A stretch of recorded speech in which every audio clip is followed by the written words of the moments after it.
பண்ணிட்டு இருக்க? மறைக்காத மாப்பிள்ள, எனக்கு பார்த்த பொண்ணு இவதானே? மாம்சு அது இல்லையா இது?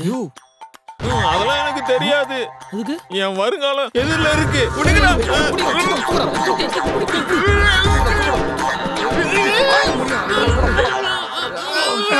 உனங்கனா கணக்குறான் அந்த ஆளு.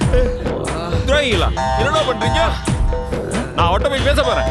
நீங்களும் இன்ட்ரோ கொடுக்க மாட்டேன்றீங்க, என்னையும் பேச விட மாட்டேன்றீங்க. யோசிச்சப்ப எல்லாத்துக்கும் அவசரப்படக்கூடாது. ஒண்ணுத்துக்கு ஒரு ப்ரொசீஜர் இருக்கு. முதல்ல நீ பாட்டுக்கு ஏத்தி விட்டுட்டு இருக்க, சும்மா இருக்க மாட்டியா? யோ மாம்சு, நீ நினைக்கிற மாதிரி அந்த அம்மா கிடையாது. அவங்க நம்ம வீட்டு வேலைக்கு வந்திருக்காங்க. செல்வியம்மா இல்ல செல்வியம்மா, அவங்க தான் அவங்களை அனுப்பிச்சு வச்சிருக்காங்க. நீ ஏதாவது பண்ணி ஏழவரம் பண்ணிட்டேன்னு வச்சுக்கோ, அவ்வளவுதான். புரியுதா?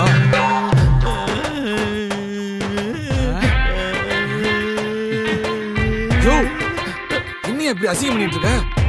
அவளை பின்னாடி இருந்து பார்த்தா என் மரகத மாதிரியே இருக்கு. சுத்தம்